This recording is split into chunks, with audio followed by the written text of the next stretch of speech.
Hello everyone, welcome to my YouTube channel. In this video, we will wrap up this video set series by providing a recap of what we discuss. Throughout this video set, you have gained a better understanding of how the US Constitution was created and how different constitutional provisions affect our lives. You learn not only what is in the Constitution, but also why it is important to update many of its components to meet today's challenges and issues. This is important for making sure we continue to hold our political leaders accountable. Our Constitution is explicit on how the government can and cannot execute its powers on citizens. We foster ongoing legislative progress, and it fosters a better civic engagement environment. We know our Constitution is not perfect since it has limitations on ways we govern and is vague with handling specific types of issues, which means we leave it up for interpretation. But overall, we know that our Constitution must continuously evolve so its design does not force us to be static as a country. Let's go over a summary of what we talked about in each of the videos from this set. We started by talking about how the Constitution was formed. After declaring independence in 1776, the 13 states were loosely connected and often disagreed and operated like separate countries under the weak Articles of Confederation. The national government lacked the power to tax, raise an army, or regulate trade, leading to chaos, rebellion, and economic problems. To fix these issues, delegates from the states met at the Constitutional Convention in Philadelphia in 1787. They decided to not just revise the Articles, but to design a completely new government system that centralized authority while balancing state and federal powers. The preamble begins with "We the people," symbolizing unity and self-government. The framers aimed to create a more perfect union, ensuring justice, peace, defense, welfare, and liberty. However, not everyone was inclined in this vision, where women, Native Americans, and enslaved people were excluded from participation. Even though creating this constitution was revolutionary, it still has limitations and needs to evolve. We proceeded to talk about the legislative branch. We talked about bicameralism, which is a system that divides Congress into two chambers, the House of Representatives and the Senate. The framers designed this system to ensure checks and balances, prevent rash decision-making, and blend popular representation, the House, with deliberation and stability, the Senate. However, because both chambers must agree on identical versions of a bill, bicameralism often slows or blocks legislation, especially when partisanship dominates. Gridlock can show up and stop progress on major issues when political division and procedural barriers happen. We talked about the Senate's design and its modern implications. Originally created to give small and large states equal representation, 2 senators per state, the Senate now gives disproportionate power to small states. Today, fewer than half of Americans, those in small states, control the majority of Senate seats, resulting in unequal influence over national policy and federal funding. This is due to the U.S. population growing over time since the beginning of the country's founding, and the Senate's design not accounting for the population concentrating in specific areas of the country. We talked about the president's veto power, which allows the president to reject bills passed by Congress, serving as a constitutional check on the legislative branch. Congress can override a veto, but it requires a 2/3 supermajority in both chambers, which means the burden to pass the same bill has increased. That same bill got a simple majority in both chambers, which is already a lot to get. But with a veto, the bill is likely to end if there are no more congressional members willing to support the bill. This can delay change in the country when the legislative progress slows down. We talked more about the supermajority rules and filibusters. While the framers let each chamber set its own procedures, the Senate's rule number 22 requires a 3/5 vote, which is 60 senators, to end a debate. This can allow the minority to block bills through filibusters, which causes gridlock. Procedural barriers like this can prevent legislation backed by most Americans from passing and slow progress down. We proceeded to talk about how citizens are represented and how they can civically participate. We talked about gerrymandering, which is where politicians choose their voters by drawing congressional districts that favors a specific political party, usually the party the politicians in power are in. While the Constitution allows states to draw their own districts after each census, This power has often been abused, where politicians from both political parties redraw maps to increase the probability of gaining or maintaining power in Congress. This can be done by either packing voters of one group into a few districts or cracking them across many to dilute their influence. The result is where politicians choose their voters instead of voters choosing politicians, which leads to unfair representation and decreased political competition. This contributes to the struggle of allocating equitable political power or political power for all voters. It also shows when there is no national standard for drawing fair congressional districts, each state will have different rules on how much of a political voice each citizen has. We talked about representation in U.S. territories such as Washington, D.C., Puerto Rico, Guam, and others. Residents in these areas lack full voting rights in Congress, and some, like those in Puerto Rico, cannot vote for the U.S. president. There are millions of U.S. citizens living in these territories without equal representation, and there needs to be equal representation in those territories to foster an inclusive democracy. No matter where people live in the country, democracy works best when every voice counts. And civic engagement means standing up for representation not just in your own community, but across all U.S. states and territories. We talked about direct and representative democracies. The framers designed a representative system in the Constitution where citizens elect lawmakers to make decisions on their behalf rather than directly passing laws themselves. While a representative democracy allows one legislator to dedicate their time to reading and creating bills, it still limits citizens' direct influence at the federal level. If a federal politician is not following the best interests of their community, the citizens can only indirectly influence the politician's behavior. Citizens cannot create federal laws through any national referendums, so it is hard to bypass the politicians in that way. However, at the state level, most states incorporate elements of direct democracy, including initiatives, referendums, and constitutional conventions, which allow citizens to propose, amend, or repeal laws. Expanding this on the federal level can expand direct citizen participation, which can give citizens the tools to make federal change themselves without being solely dependent on their federal politician. We talked about voting rights. Although the Constitution prevents discrimination in voting based on race, gender, income, or age if you're at least 18 years old, it does not explicitly guarantee you the right to vote. Instead, voting rules are largely left up to the states.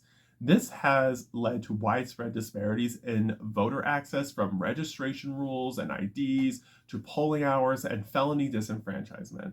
These things are loopholes to what was not explicitly stated as a reason to deny someone the ability to vote.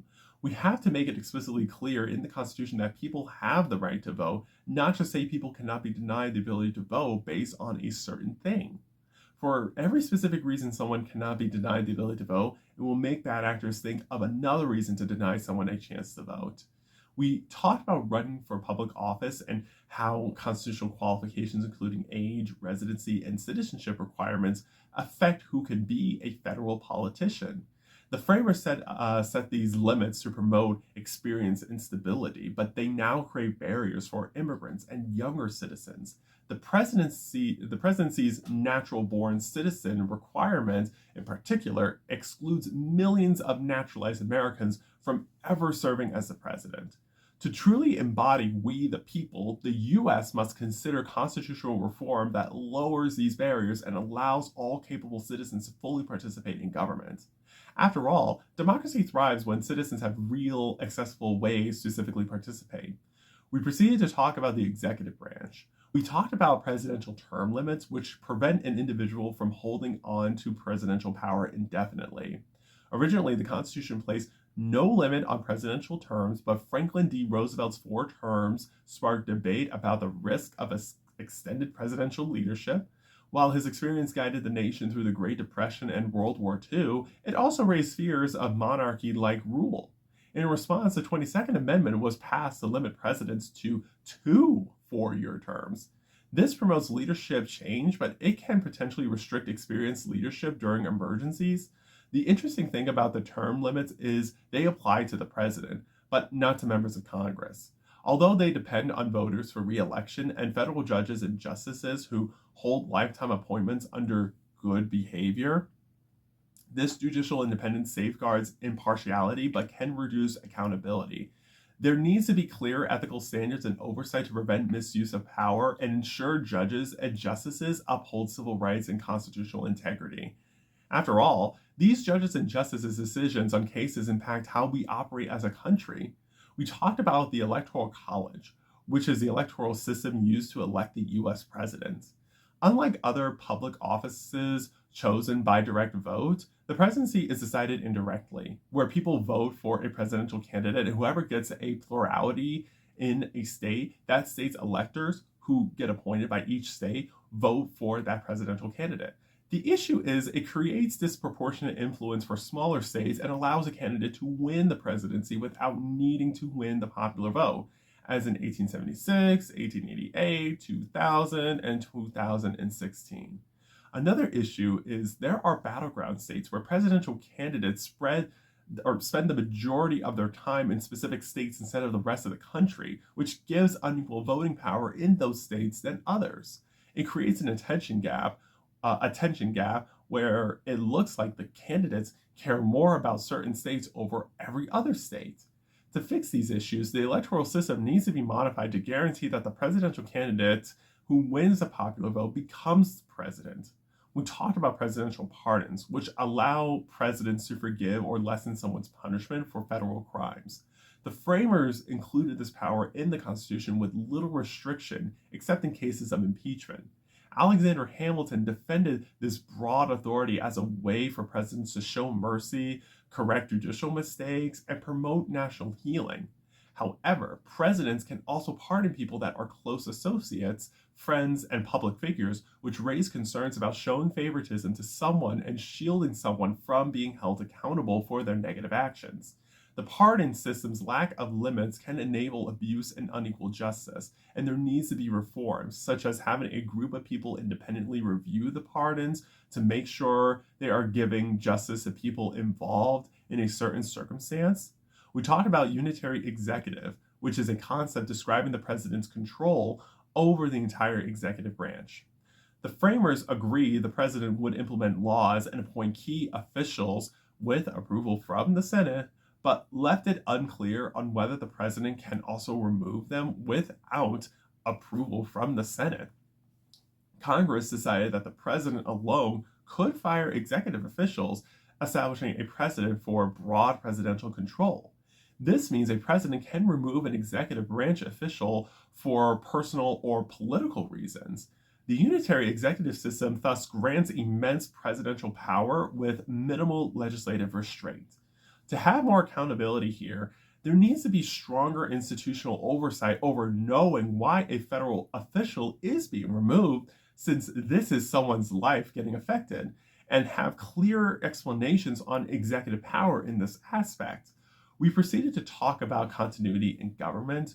We talked about congressional vacancies. The framers established rules requiring a quorum, a majority of members present, to conduct business. But they left gaps in how to fill seats when members die, resign, or join presidential administrations.